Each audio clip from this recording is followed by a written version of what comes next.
Okay, last lecture में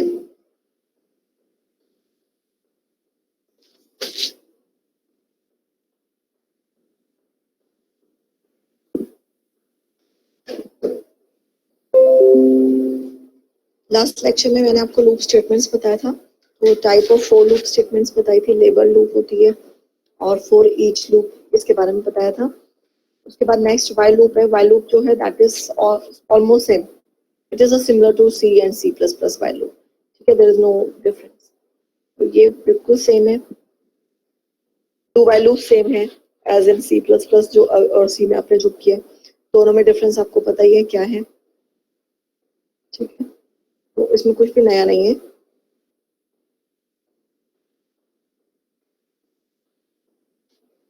उसके बाद Java break statement. Java break statement is same as in C and C plus plus, तो वही purpose है, same. We use in loop and we use in switch. ठीक है, इसको हम लूप टर्मिनेशन स्टेटमेंट भी बोलते हैं कि as well as it encounter control move out of the loop where it declare. ठीक है, तो सिंटैक्स उसका यही है कि जैसे ही लूप आपकी ये लूप चल रही है, इस लूप में एग्जीक्यूशन चल रहा है, जैसे ब्रेक एनकाउंटर होगा तो क्या होगा, बाहर निकल आएगा। कंटिन्यू स्टेटमेंट क्या होती है? कंटिन्यू स्टेटमेंट क्या करती है? As continue statement encounter control move to the beginning of the loop.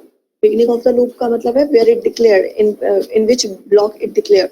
तो जैसे कंटिन्यू स्टेटमेंट आएगा तो कंट्रोल कहाँ चला जाएगा? फॉर द नेक्स्ट आइटरेशन, कि वो अपने आइटरेशन को स्टॉप कर देगा और नेक्स्ट आइटरेशन पे चला जाएगा। तो इसको क्या बोलते हैं? आइटरेशन टर्मिनेशन स्टेटमेंट भी बोलते हैं, क्योंकि आइटरेशन को ये टर्मिनेट करता है, अगले आइटरेशन पे जाता है। ठीक है, इसके बाद जावा कंटिन्यू स्टेटमेंट विद लेबल्ड, ये एग्जांपल है। जैसे मैंने आपको लेबल्ड स्टेटमेंट बताया था, लेबल्ड क्या करता है, मैंने आपको ब्रेक का एग्जांपल दिया था। तो ब्रेक के एग्जांपल में क्या था कि मैंने आपको सी का कंसेप्ट बताया था कि जब हम सी के अंदर गो टू स्टेटमेंट यूज करते हैं, कि मैंने आपको बताया था कि why we use go to statement in C and C plus plus. क्योंकि अगर मान लीजिए आप नेस्टेड लूप का कंसेप्ट यूज कर रहे हैं and your control is present at the inner most in a loop, तो आप अगर इनर मोस्ट से स्किप करना चाहते हैं, सभी लूप से स्किप करना चाहते हैं, तो you have to use go to statement in C and C plus plus. तो ये प्रॉब्लम था कि हम ब्रेक और कंटिन्यू नहीं कर सकते थे। और आपको पता है कि जो ब्रेक और कंटिन्यू है ये स्ट्रक्चर्ड स्टेटमेंट्स है और go to statement unstructured statements में आता है। तो इसके अंदर अब इसका मॉडिफिकेशन आया है कि यूजिंग लेबल्ड लूप आप क्या कर सकते हो? स्ट्रक्चर्ड अनस्ट्रक्चर्ड, मतलब कि आप गो टू स्टेटमेंट को क्या कर सकते हो? स्किप कर सकते हो, अवॉइड कर सकते हो। तो आप यूजिंग लेबल लूप आप क्या कर सकते हो कि लेबल का नाम दो, जैसे ब्रेक, लेबल का नाम दो, वो वहां पर चला जाएगा। इसी तरह से कंटिन्यू है, कंटिन्यू में आप लेबल का नेम दोगे कंटिन्यू के साथ, तो जरूरी नहीं है, क्योंकि कंटिन्यू एक्चुअल में क्या करता है, जैसे ये है एग्जांपल, इसमें कंटिन्यू क्या करेगा? अगर मैं इसका एग्जीक्यूशन देखती हूँ तो कंटिन्यू कहाँ पर जाएगा? ये इस लूप पे जाएगा। ठीक है, तो इसमें देखो कैसे करता है ये काम। आप इसको अगर इसको लॉजिक को देखोगे कि आई जो है इट मूव फ्रॉम 1 to 3 और जे जो है इट मूव फ्रॉम 1 to 3, तो इसमें क्या है, अगर आई और जे 2 आ जाता है तो कंटिन्यू करेगा। तो जैसे सबसे पहले क्या होगा? Firstly outer loop execute, when the value of I is 1, तो जे क्या होगा? पहले 1 जाएगा, ठीक है, it will print it, then 2 जाएगा, it will print it, then 3 जाएगा। जैसे ही 3 जाएगा तो ये वाला लूप एंड हो जाएगा, इस वाले लूप का एंड। तो कंट्रोल कहाँ जाएगा? नेक्स्ट आइटरेशन पे जाएगा। It take the value of I is 2, तो when value of I is 2 तो जे कितने टाइम चलेगा? 1 to 3 चलेगा। तो व्हेन आई की वैल्यू 2 है तो जब जे 1 होगा it will print it, but जब जे की वैल्यू 2 होगी तो क्या होगा? आई ऑलरेडी 2 है, जे 2 है, यानी कि इफ ब्लॉक जो है इट विल एग्जीक्यूटेड। और कंटिन्यू का मतलब है कंट्रोल कहाँ जाएगा? जे की वैल्यू 3 पे जाएगा। तो यहाँ पे उसके बाद फिर से लूप चलेगा, तो 2 3 it will print.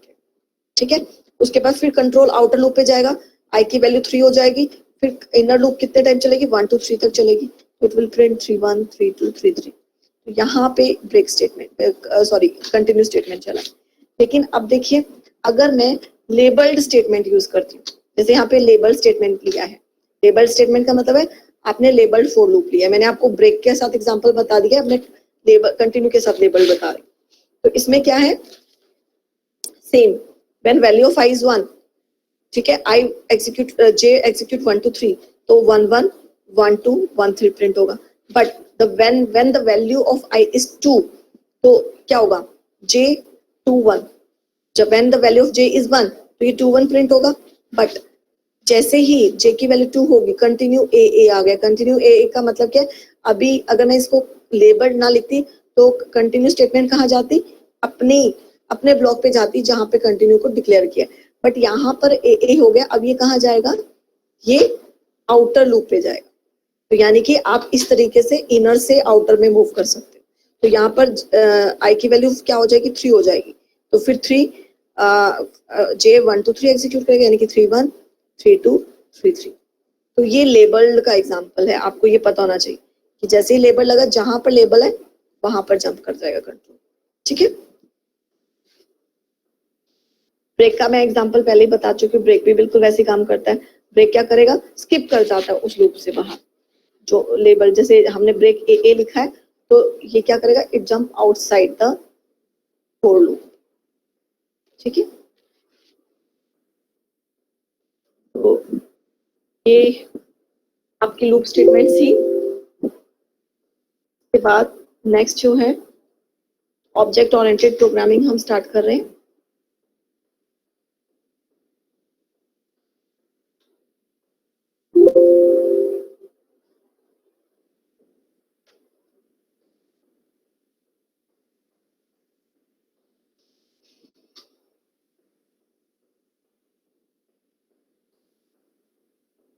Object oriented programming in जावा।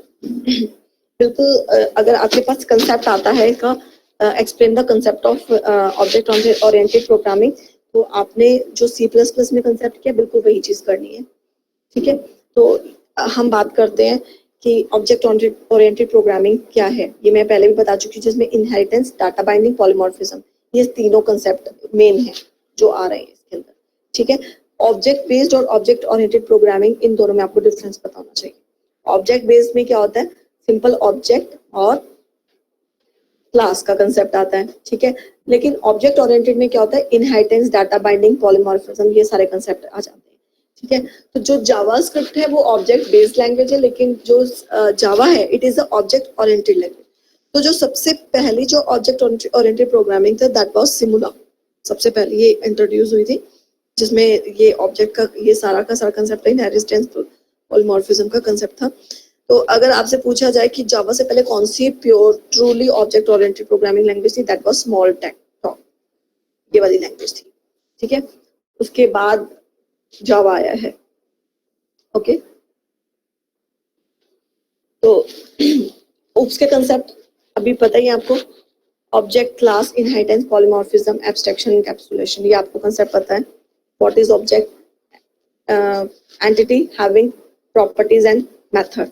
जैसे कि हम बात करते हैं फैन, फैन की प्रॉपर्टी क्या है, पंख है उसके, कलर है, ठीक है, और उसका मेथड क्या है, रिवॉल्व, रेवोल्यूशन, हवा को देना, घूमता है, ठीक है। तो ये इसकी मेथड हो गया। तो क्लास क्या होता है, क्लास एक टेम्पलेट है जिसमें हम डिफरेंट ऑब्जेक्ट्स के मेथड्स और प्रॉपर्टीज को बाइंड करते हैं। तो इट्स अ यूनिट जिसमें हम इसको बाइंड कर रहे हैं। उसके बाद इनहेरिटेंस, इनहेरिटेंस क्या होता है, इनहेरिटेंस की एग्जिस्टिंग जो क्लास है उसकी फीचर को यूज करके एनहांसमेंट करना। पहले से प्री डिफाइंड क्लास है, उसको यूज करके आप एक नया फीचर इंट्रोड्यूस कर रहे हो, that is called inheritance. Polymorphism, polymorphism आपने किया ही है, C++ में बहुत इंपॉर्टेंट है ये टॉपिक कि सेम नेम मल्टीपल पर्पस। तो आपने रन टाइम पॉलीमॉर्फिज्म और कंपाइल टाइम पॉलीमॉर्फिज्म किए थे C++ में। तो C++ में जो कंपाइल टाइम था उसमें आपका फंक्शन ओवरलोडिंग और रन टाइम पॉलीमॉर्फिज्म में हमारे पास क्या आता है, रन टाइम पॉलीमॉर्फिज्म में हमारे पास वर्चुअल फंक्शन का कंसेप्ट आता है। उसके बाद एब्स्ट्रैक्शन, एब्स्ट्रैक्शन का मतलब होता है फीचर्स को प्रेजेंट करना, हाइड कर रहे हो और फीचर को प्रेजेंट कर रहे हो, तो ये सारा का सारा प्रोसेस कहलाता है एब्स्ट्रैक्शन। एनकैप्सुलेशन का मतलब क्या होता है, आपने हाइडिंग की, आपने क्या किया है, आप हाइडिंग कैसे कर रहे हो, क्लास के थ्रू कर रहे हो, और उसको एक्सट्रैक्ट कर रहे हो, डॉट ऑपरेटर से उसको रिप्रेजेंट कर रहे हो, तो इसको क्या बोलते हैं, एनकैप्सुलेशन बोलते हैं। कैप्सूल में डाल दिया, क्लास के अंदर डाल दिया ये सारा का सारा सामान, तो दैट इज कॉल्ड एनकैप्सुलेशन। आपने जो मेथड्स हैं, डाटा है, उसको एक कवर में डाल दिया, एक उसको एक कवर चढ़ा दिया, कवर डाल दिया, एक कैप्सूल्स में डाल दिया, दैट इज कॉल्ड एनकैप्सुलेशन। इसके बाद इसमें और फीचर्स क्या क्या आती हैं जो हम ऑब्जेक्ट ओरिएंटेड प्रोग्रामिंग की बात कर रहे हैं, ये एक्चुअल में ऊज का कंसेप्ट है। जो बाकी पॉइंट्स है दे कम्स अंडर ऊज। तो सबसे पहला था कपलिंग। कपलिंग वैसे आपको इनकी जरूरत नहीं है, इसको आप छोड़ भी सकते हो, ठीक है, इसको अभी आप छोड़ दीजिए। ये आपका ऊज का कंसेप्ट है। एग्रीगेशन जो होता है ये इनहेरिटेंस का कंसेप्ट होता है, ठीक है, इसको लीव इट, नो नीड। तो उसके बाद एडवांटेजेस हैं, ये आप कर चुके हो पहले, क्या क्या ऑब्जेक्ट ओरिएंटेड प्रोग्रामिंग की एडवांटेजेस हैं, तो एक बार इसको देख लेते हैं। तो ओप्स जो होता है, it makes development and maintenance easier, whereas in a procedure oriented programming it is not easy to manage if code grows as project size increases. It's very well known. उसके बाद next है, it provide data hiding, whereas in procedural oriented programming language global data can be accessed from anywhere. Okay. उसके बाद ये it has the ability to simulate real world event much more effectively. We can provide the solution of real world problem if we are using object oriented programming language. तो आप real world problems को easily बता सकते हैं, क्योंकि real world problems क्या होती है एक्चुअल में, हम पहले डाटा को देखते हैं, हम एक एंटिटी को देखते हैं कि उस एंटिटी के अंदर क्या चीज है, वो क्या क्या इम्प्लीमेंट कर सकता है, ठीक है। तो हम कभी भी किसी टास्क पे जाते हैं, सबसे पहले हम उस एंटिटी को देखेंगे व्हाट इट कैन परफॉर्म। तो ये क्या होता है, it is a concept of objects. तो ये जावा है। जावा में अगर हम बात करते हैं, जावा के अंदर जैसे ऑब्जेक्ट्स बताए, रियल वर्ल्ड ऑब्जेक्ट्स कुछ भी हो सकते हैं, उनकी प्रॉपर्टीज होती हैं, that is called state, behaviour, identity, ठीक है। तो अब कैसे डिक्लेयर करते हैं जावा के अंदर, ये जावा के अंदर क्या क्या होता है, ये सारे फीचर्स बताइए कि फील्ड्स, मेथड, फील्ड्स किसको बोल रहे हैं हम, उसके अंदर क्या क्या डाटा हो सकता है, मेथड्स उसके फंक्शंस हैं, कंस्ट्रक्टर्स हो गए, ब्लॉक हो गए, nested class is also possible, in interface, interface जो होता है ये कंसेप्ट है मल्टीपल इनहेरिटेंस का, ठीक है। तो इसमें सबसे पहले आता है how we declare a class. तो क्लास को डिक्लेयर करने के लिए क्या होता है, by using class keyword, we use class keyword, ठीक है। क्लास कीवर्ड के बाद क्लास नेम, ठीक है। ये स्क्वायर ब्रैकेट के अंदर लिखा है एक्सटेंड सुपर क्लास, ये कंसेप्ट इनहेरिटेंस का है। अगर आप इनहेरिटेंस कर रहे हो, अगर हम इनहेरिटेंस करते हैं तो आप एक्सटेंड, ये एक्सटेंड कीवर्ड यूज करते हो, x tends keyword, name of the super class, parent class, जो भी क्लास होगी उसका पेरेंट का क्लास का नाम आएगा। अगर आप सिंपल क्लास लिख रहे हो तो there is no need of extend, आप सिंपल लिखो क्लास, क्लास नेम, उसके बाद curly bracket start, fields, method, ठीक है। फील्ड्स का मतलब हो गया डाटा जो भी आप डिक्लेयर करना चाहते हो, मेथड, फंक्शन जो भी आप यूज करना चाहते हो, एंड ऑफ कर्ली ब्रैकेट। अब यहाँ पे ध्यान रखना, there is, we are not using semicolon. Java के अंदर क्लास का जब एंड करते हैं तो हम सेमी कॉलन यूज नहीं करते, ठीक है, ये ध्यान रखना आपने। सी प्लस प्लस में क्लास के जो होती है it is ended with semi colon, semi colon लगाना जरूरी है सी प्लस प्लस में, बट जावा में जरूरत नहीं है, ये ध्यान रखना। एंड नेम कन्वेंशन का ध्यान रखना कि the name of class should be in upper case, first letter should be in upper, ये अपर में होना चाहिए। और जो फर्स्ट क्लास है in which main function is declared, the name of that class is should be the name of program, ठीक है। उसके बाद नेमिंग कन्वेंशन, इसमें तो सिंपल क्लास नहीं दिया तो इनहेरिट करी हुई क्लास थी, मतलब एक्सटेंड कीवर्ड लिखा हुआ। अरे बेटा स्क्वायर ब्रैकेट का मतलब है ऑप्शनल, स्क्वायर ब्रैकेट में मतलब होता है ऑप्शनल, या मैं यहाँ पे ब्रैकेट ये लगा दूं, ये ऑप्शन लगा दूं, या ये लगा दूं, इसका मतलब है जब जरूरत हो तो लगाओ, नहीं तो सिर्फ इतना है, सिर्फ इतना है, ये अभी बताया ये, नहीं मैम, ये तो चलो क्लास का नेम तो मुझे समझ आया, उसके बाद ये एक्सटेंड लिखने का मतलब तो इनहेरिट कर रहे हैं। नहीं, हाँ ये इनहेरिट है, इनहेरिटेंस जब करेंगे तब करूँ बताऊंगी मैं। ये नीचे एग्जांपल दिया हुआ देखो, नीचे एग्जांपल है ये क्लास, उसके बाद empty is the name of class, curly bracket start, curly bracket and. तो इसके अंदर तुम कोडिंग लिखो जो भी लिखनी है। हाँ जी, अब बोलो। मैम वही ये इसका एग्जांपल है। बोल रहा था ना, तो वही कंफ्यूज कर रहा था, ये तो सिंपल क्लास आप बता रहे हो, ये इनहेरिट कहाँ से हो? हे भगवान बेटा, जर्नल क्लास का एक ओवरऑल एग्जांपल बता दिया मैंने। इनहेरिट ऑप्शनल है, इनहेरिटेंस जब हम करेंगे तो लगा देंगे, वो भी तो क्लास ही होगी ना, ड्राइव क्लास भी होगी ना वो। सिर्फ आपने इतना लेना है, ठीक है।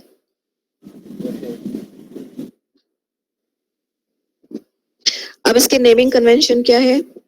The name must not be contain any white space. ये तो सभी मेंबर्स का होता है, जितने भी हम आइडेंटिफायर्स लेते हैं उसमें ये आता है ये concept. The name should not start with special character like and, dollar, underscore. हम क्लास में ये नहीं लेते, ये ध्यान रखना।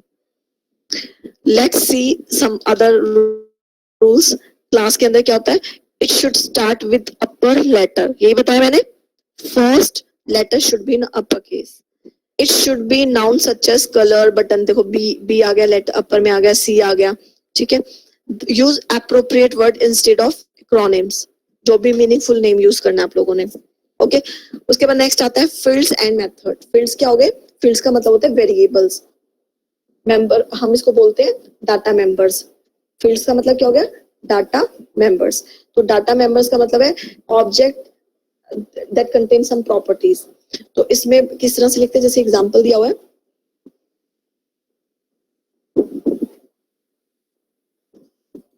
ये एग्जांपल दिया हुआ है पब्लिक क्लास बुक, ठीक है। तो पब्लिक हम क्यों लिख रहे हैं? क्योंकि ये वाली क्लास एक्सेसिबल है, पब्लिक है ये, जितना भी मतलब ये पब्लिक है, it is accessible to everyone. तो इसमें स्ट्रिंग, आईएसबीएन, ठीक है।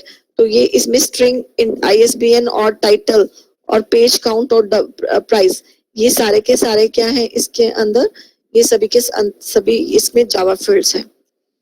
उसके बाद मेथड्स। मेथड्स क्या हो गए? फंक्शन जो हम यूज करते हैं। तो मेथड जैसे आपने डिक्लेयर, जैसे ये है पब्लिक वॉइड प्रिंट, आपने ये क्लास के अंदर ले लिया, एक क्लास ली, उसके अंदर आपने ये मेथड ले लिया, ठीक है। तो ये मेथड यूज करते हैं। मेथड बिल्कुल सेम है जैसे हम फंक्शन यूज करते हैं सिंपली। तो नेमिंग कन्वेंशन मेथड का क्या है? तो मेथड लोअर केस में होगा, ठीक है। सबसे पहले method is in lower case, it should B a verb, main, print, println. If the name contain multiple words, start it with lowercase letter followed by uppercase letter such as ये, ठीक है। इसमें पहला हम जो लेते हैं लोअर में लेते हैं, ये चीज आपको ध्यान रखनी है, ठीक है। बाद में अगर मल्टीपल वर्ड्स है तो जैसे एक्शन, परफॉर्म, पी जो है ये अपर केस में ले लिया, आप इस तरह से लिख सकते हो। ये एग्जांपल है क्लास का। क्लास नेम, इसमें हमने अकाउंट नंबर, अकाउंट बैलेंस, ये हमने दो क्या ले लिए, इसके अंदर हमने फील्ड ले लिए। उसके बाद इसके अंदर हम पब्लिक वॉइड, इसके अंदर सेक्शन नहीं होता, पहले मैं आपको बता दूं, सेक्शन नहीं लिखते जैसे हम C++ में लिखते थे ना, प्राइवेट, फिर हम कॉलन लगाते थे, उसके बाद हम डिक्लेयर करते थे, फिर पब्लिक होता था। ऐसा नहीं है इसके अंदर। इसमें जब यूज करना है, जैसे करना है तब आप कर सकते हो। जैसे ये पब्लिक है, ठीक है, बाय डिफॉल्ट तो प्राइवेट होता ही है, ये तो पता ही है। तो इसके अंदर क्या हो गया, हमने ये दोनों डिक्लेयर किए। अब इस फंक्शन के अंदर हम क्या कर रहे हैं, इन दोनों को प्रिंट आउट करवा रहे हैं, इसकी वैल्यूज प्रिंट करवा रहे हैं, ओके। तो ये कंप्लीट नहीं है, थोड़ा इनकम्प्लीट है, इसको आगे बताएंगे कैसे कंप्लीट करना। बट नेक्स्ट आता है, ये था कि क्लास कैसे डिक्लेयर की, क्लास के अंदर मेंबर फंक्शन, डाटा मेंबर हमने कैसे यूज किए। उसके बाद नेक्स्ट कंसेप्ट आता है कि हम इसका ऑब्जेक्ट कैसे डिक्लेयर करते हैं। ऑब्जेक्ट को डिक्लेयर करने के लिए काफी सारे मेथड्स हैं, लेकिन जो आपके पास बुक में मेथड है वो न्यू है, न्यू कीवर्ड, न्यू इंस्टांस है, क्लोन मेथड है, ठीक है, डिसेलराइजेशन है, फैक्ट्री मेथड्स है, लेकिन हमारा जो मेन है वो है न्यू कीवर्ड से हम यूज करते हैं नॉर्मली। तो कैसे करते हैं? सबसे पहले आपने दो तरीका है न्यू कीवर्ड से करने के लिए। सबसे पहले ये बहुत सारी लैंग्वेजेस हैं, जैसे जावास्क्रिप्ट हो गया, पाइथन हो गया, इसमें भी हम इसी तरह से डिक्लेयर करते हैं। तो जैसे मान लीजिए आपने क्लास डिक्लेयर किया, the name of class is student, okay. तो सबसे पहले आपने लिखा स्टूडेंट, क्लास का name, S1 is the object name, पहले आपने ये डिक्लेयर किया। उसके बाद नेक्स्ट लाइन में आपने लिखा ऑब्जेक्ट का नाम इक्वल टू न्यू स्टूडेंट। अब आप इसको क्या दे रहे हैं? मेमोरी स्पेस दे रहे हो। यहाँ पर आप क्या कर रहे हो? अब इसको मेमोरी एलोकेट हो रही है यहाँ पे। एक तो मेथड ये है। दूसरा मेथड क्या है? You can write in same line. तो मोस्टली प्रोग्रामर्स सेकंड को प्रेफर करते हैं। इट इज प्रेफरेबल कि student S1 equal to new student. ये मेथड है, ये वे है कैसे इनिशियलाइज करते हैं, ठीक है। सेम वे जावा में, जावास्क्रिप्ट में यूज करते हैं, पाइथन में भी सेम मेथड यूज करते हैं, ठीक है। अब इसका कुछ पॉइंट्स है। If you have to use an object only once, ये एक नया कंसेप्ट है। अगर आपको कोई ऑब्जेक्ट एक बार ही यूज करना है, ठीक है, an anonymous object is a good approach. मतलब मान लो ये S1 मैंने यहाँ पे डिक्लेयर किया है, तो जो ये S1 है, ये S1 आप पूरे प्रोग्राम में कहीं पर भी यूज कर सकते हो। S1 डॉट समथिंग, जितने मर्जी इसके मेंबर फंक्शन है उनके लिए यूज कर सकते हो। बट मान लीजिए आपको अगर एक बार ही यूज करना है कोई ऑब्जेक्ट, बार ही आपको करना है यूज, तो टू डिक्लेयर द नेम आप एक्रोनिम्स भी एनोमियस यूज कर सकते हो। तो एनोमियस कैसे लिख सकते हैं? आपको सिर्फ क्या लिखना है? न्यू फंक्शन को कॉल कर दिया। कैलकुलेशंस ये क्लास है, तो new calculation is a class, तो एनोमियस ऑब्जेक्ट हम इसको कहते हैं। तो इसका क्या बोलते हैं? इसको एनोमियस ऑब्जेक्ट, कि आपने सिर्फ एक बार ही इसको यूज किया, इसको सिर्फ एक ही बार में यूज कर सकते हैं। उसके बाद नेक्स्ट है, अगर आपको मल्टीपल ऑब्जेक्ट डिक्लेयर करने, ये तो सिंगल ऑब्जेक्ट था, यूजिंग न्यू हमने करा है। अगर मल्टीपल करने तो कैसे करते हैं? जैसे rectangle is a class, R1 is a object name equal to new rectangle, ये लिखना पड़ेगा आपको। उसके बाद कॉमा, उसके बाद आपने R2 लिखा इक्वल टू न्यू रेक्टेंगल। इस तरह से हमें इसको करना है। तो ये दो ऑब्जेक्ट कर लेगा, ठीक है। तो ये क्रिएटिंग टू ऑब्जेक्ट्स, एक से ज्यादा करो, या तो अलग अलग लिख लो, दो बार लिख लो, rectangle R1 equal to new, ऐसे यहाँ पे सेमीकोलन लगा लो। उसके बाद नेक्स्ट क्या लिखो? दोबारा से लिख लो rectangle R2 equal to new rectangle. अब आपके ऊपर है कि आप कौन सा मेथड यूज करते हो, सॉन अप टू यू, ठीक है। या तो ऐसे दो अलग अलग स्टेटमेंट लिखो, या ये लिखो जैसा इसमें दिया हुआ है, ठीक है। इसके बाद नेक्स्ट आता है एक्सेसिंग द क्लास मेंबर्स। कैसे हम मेंबर्स को एक्सेस कर सकते हैं? तो जैसे इसमें C डिक्लेयर किया है, कैलकुलेशन हम ले रहे हैं example, calculation is a class, ठीक है। हमने C ऑब्जेक्ट डिक्लेयर किया, तो मैं इसको कैसे मेंबर को एक्सेस करूंगी? C डॉट फैक्ट, यहाँ पे मैं फैक्ट, कोई मेंबर फंक्शन है फैक्टोरियल के लिए, इसको मैं कॉल कर रही हूँ, ठीक है। अगर मैं एनोमियस ऑब्जेक्ट यूज करी थी, मैंने आपको बताया था ना ये एनोमियस ऑब्जेक्ट होता है। एनोमियस ऑब्जेक्ट का मतलब होता है अगर सिर्फ आपको एक बार यूज करना है, यहाँ पे ये है एनोमियस ऑब्जेक्ट। तो एनोमियस ऑब्जेक्ट मान लो तुमने एक बार ही यूज करना है, फिर ये सिर्फ एक बार यूज होगा, उसके बाद में आप यूज करते हैं। तो इसको कॉल कैसे करते हैं? मैंने बता तो दिया डिक्लेयर करना कैसे डिक्लेयर करते हैं, लेकिन कॉल कैसे करते हैं? इस तरह से, जहां पे इसको डिक्लेयर किया वहीं पे आप फंक्शन को कॉल कर लो। देखिए ये जहां पे डिक्लेयर किया न्यू कैलकुलेशंस, आपने जैसे डिक्लेयर किया फॉलोज डॉट फंक्शन, तो ये यहीं पे ही यूज होगा, दोबारा मैं नहीं इसको यूज कर रही। तो ये यहाँ पे इसका काम खत्म हो गया, दैट्स इट, ठीक है। अदरवाइज जैसे ये आपने C यूज किया, फैक्ट 5 किया, नेक्स्ट टाइम तो क्या आप क्या कर सकते हो? C फैक्ट 6 कर सकते हो, नेक्स्ट टाइम C फैक्ट 10 कर सकते हो। लेकिन इसमें एक बार आपने इसको कर लिया, दोबारा से फिर आपको न्यू दोबारा से लगाना पड़ेगा। अगर दोबारा से कोई वैल्यू के लिए फैक्टोरियल निकालना है, फिर से आपको न्यू कैलकुलेशन, मतलब आपको न्यू बार बार यूज करना पड़ेगा। लेकिन इसमें एक बार न्यू लगा लिया, अब सेम ऑब्जेक्ट के थ्रू आप कई बार फंक्शन को यूज कर सकते हो, मल्टीपल फंक्शंस को मल्टीपल टाइम्स यूज कर सकते हो, लेकिन एनोमियस में आपको बार बार क्रिएट करना पड़ेगा, मतलब आपको इंस्टांस बनाना पड़ेगा। ठीक है, ऑब्जेक्ट को क्या बोलते हैं? इंस्टांस ऑफ क्लास बोलते हैं। ठीक है, हम क्या बोलते हैं ऑब्जेक्ट को? ऑब्जेक्ट कहीं पर भी लिखा हुआ है means instance. Ma'am reference variable भी तो बोलते हैं। इंस्टांस नहीं, वो नहीं, इंस्टांस भी बोलते हैं हम इसको।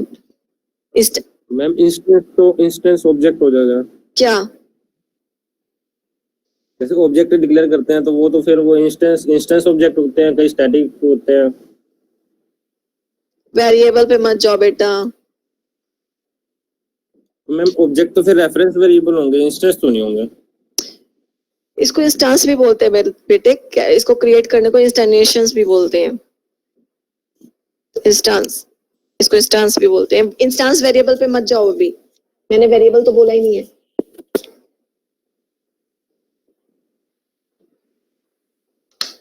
इसके बाद नेक्स्ट आता है, जैसे एग्जांपल दिया हुआ है क्लास कैलकुलेशन।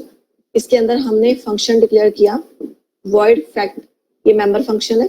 आपने फंक्शन की कोडिंग करी इस क्लास के अंदर, ओके। तो और उसके बाद एंड करके आपने इस क्लास के अंदर प्रिंट स्टेटमेंट भी लगा दिया।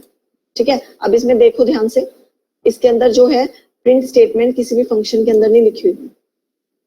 ओके, तो आप इसको कर सकते हो इस टाइप से, या इसको किसी और फंक्शन में भी कॉल कर सकते हो।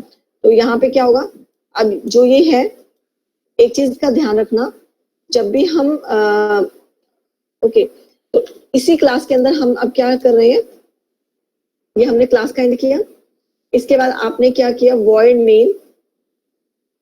ठीक है, ये क्लास के अंदर, ठीक है, void main। उसके बाद आपने new class calculation dot fact. अब जैसे मैंने ये किया है तो मैं क्या कर रही हूँ, इसमें एनोमियस ऑब्जेक्ट को यूज कर रही हूँ। ठीक है, एनोमियस ऑब्जेक्ट को, एक मिनट, ये थोड़ा सा गड़बड़ है इसमें। जो ये मेन फंक्शन है, इसमें एक चीज मिसिंग है, यहाँ पे एक क्लास आएगी।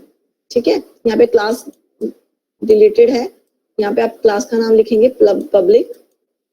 मान लो आप क्लास ले रहे हो कोई, क्लास प्रोजेक्ट 1 ले लो, प्रोजेक्ट 1। ठीक है, इस क्लास के अंदर, यानी कि ये this class is separate class, it include main function, and this class is separate class, ये क्लास अलग है। ठीक है, तो यहाँ पर जैसे ही आप कैलकुलेशन कॉल करोगे तो ये क्या करेगा, इसे कॉल कर देगा। ठीक है, एक मिनट, नहीं करेक्ट है ये, राइट, एक मिनट, सही है ये। देखो इसमें क्या है, सबसे पहले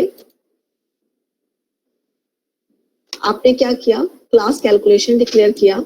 इस क्लास के अंदर आपने फैक्टोरियल निकाला, ये लूप चल रहा है, इसका एंड यहाँ पे। ठीक है, उसके बाद आफ्टर द कैलकुलेशन फैक्ट का जो है इसका एंड हो गया। ठीक है, यहाँ तक इसके फंक्शन का एंड हुआ। अब इसी के अंदर कैलकुलेशन क्लास के अंदर ही आप क्या कर रहे हो, मेन को डिक्लेयर कर रहे हो, मेन फंक्शन डिफाइन कर रहे हो। मेन के अंदर आपने क्या किया, ऑब्जेक्ट डिक्लेयर किया, इसे हम बोल रहे हैं एनोमियस ऑब्जेक्ट। एनोमियस की जगह आप सिंपल ऑब्जेक्ट भी ले सकते हो थ्रू अ रेफरेंस। ठीक है बेटा, रेफरेंस, इसको रेफरेंस इसलिए बोलते हैं क्योंकि ये न्यू है।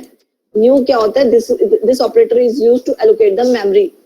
ठीक है, और इस प्रोसेस को हम बोलते हैं कि हम क्या बोल रहे हैं, आप इंस्टांस क्रिएट कर रहे हो, यू आर क्रिएटिंग इंस्टांस या ऑब्जेक्ट। ठीक है, रेफरेंस का मतलब होता है न्यू ऑब्जेक्ट के थ्रू हम कर रहे हैं। ठीक है, आप शायद इसमें कंफ्यूज हो रहे थे। तो इसमें क्या होगा, उसके बाद यहाँ पर न्यू कैलकुलेशन डॉट फैक्ट 5, तो ये किसको कॉल करेगा, अपने ही फंक्शन के अंदर इसको कॉल करेगा। ठीक है, अगर आप ये वाला स्टेटमेंट नहीं लिखना चाहते, आप डायरेक्ट क्या करो, ये वाला स्टेटमेंट, ये वाला दिया हुआ है, ये भी लिख सकते हो, या आपकी मर्जी है, इसके प्लेस पे ये भी लिख सकते हो। ठीक है, सिंपल प्रोग्राम है ये, किसी को कोई डाउट? आप हमेशा ध्यान रखिएगा, जो जावास्क्रिप्ट है जावा है और पाइथन, इनमें हमेशा ये रेफरेंस ऑपरेटर है न्यू, इसके थ्रू हम ऑब्जेक्ट क्रिएट करते हैं।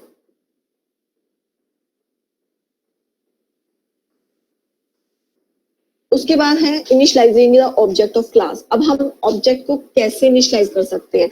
अभी तो हमने ऑब्जेक्ट क्रिएट किया है, ठीक है, मैंने आपको बता दिया है कि एनोनिमस ऑब्जेक्ट को कैसे क्रिएट करते हैं और हम दूसरा सिंपल जो ऑब्जेक्ट्स होते हैं कैसे क्रिएट करते हैं।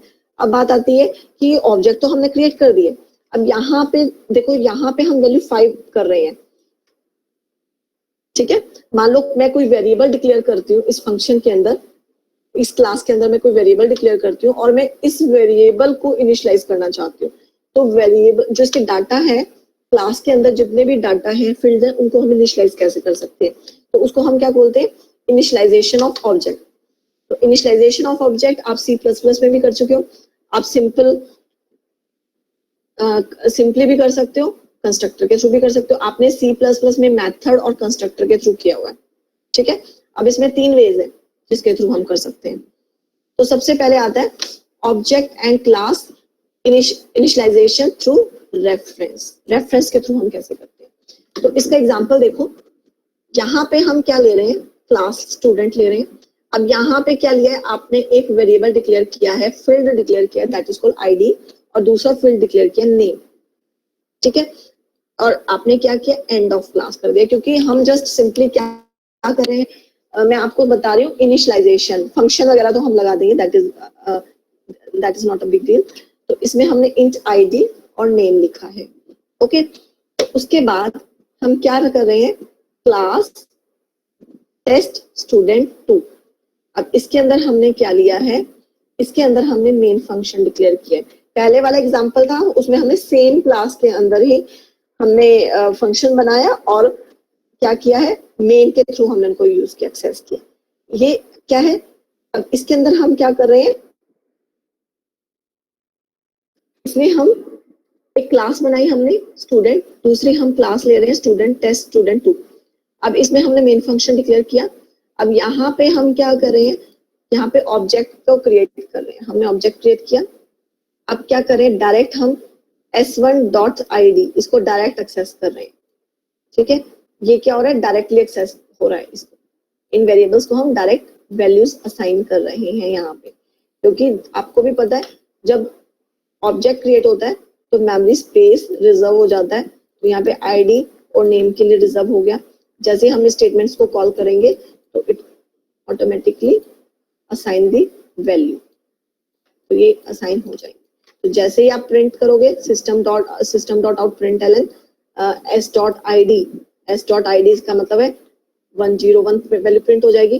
प्लस का मतलब होता है एक से ज्यादा स्टेटमेंट्स को जब आप वैल्यूज को आप एक ही println में डिस्प्ले करवाना चाहते हैं तो डबल कोट्स का मतलब है ये स्पेस आया बीच में, उसके बाद s.name, तो ये नेम डिस्प्ले हो जाएगा, ठीक है। ये है object and class initialization through reference. तो हमने रेफरेंस का मतलब है जो हमने ये ऑब्जेक्ट बनाए हैं, ठीक है, इसके थ्रू हम इनिशियलाइज कर रहे हैं।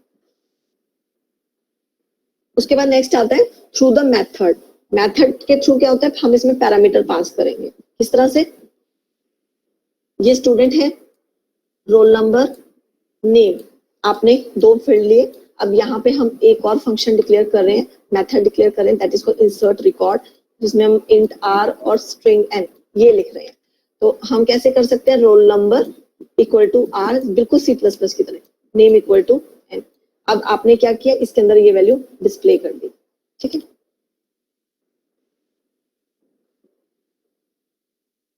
अब क्या है? अब यहाँ पे क्या कर रहे हैं? पब्लिक स्टैटिक मेन, इसके अंदर हमने s1 डिक्लेयर किया है ऑब्जेक्ट, एक s2 ऑब्जेक्ट डिक्लेयर किया है। तो जब s1 डॉट इंसर्ट रिकॉर्ड, जब ये वाला ऑप्शन कॉल होगा तो ये क्या करेगा? ये वाली वैल्यूज को इसके अंदर पेस्ट कर देगा। 111 में यहाँ आ जाएगी, क्योंकि जब S1 किया है, आप लोग पहले से कर चुके हो C++ में कि S1 के लिए अलग से स्पेस एलोकेट होता है डाटा मेंबर के लिए, फॉर S2 अलग से स्पेस एलोकेट होता है डाटा मेंबर्स के लिए। दोनों शेयर नहीं करते हैं, सिर्फ जो स्टैटिक डाटा होते हैं वही मेमोरी को शेयर करते हैं। तो जब हम S1 कर रहे हैं, S1 डॉट इंसर्ट रिकॉर्ड कर रहे हैं, तो यहाँ पे वैल्यू 111 पास होगी और करण पास होगा। तो ये वैल्यू रोल नंबर को 111 ये वैल्यू चली जाएगी और जो नेम है इसमें क्या वैल्यू चली जाएगी, करण।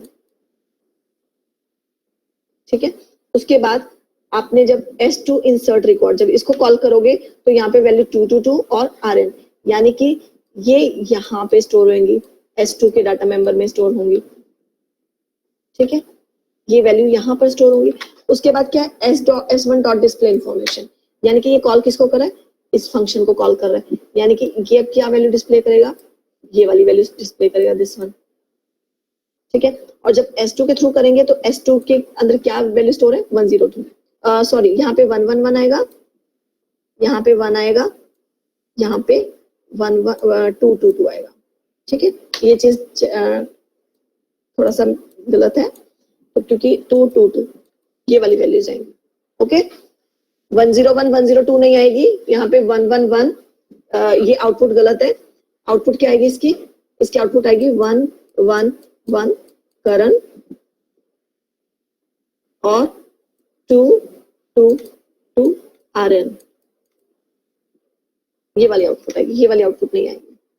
ओके, थर्ड आता है इनिशियलाइजेशन थ्रू कंस्ट्रक्टर। अब यहाँ पे कंस्ट्रक्टर का कंसेप्ट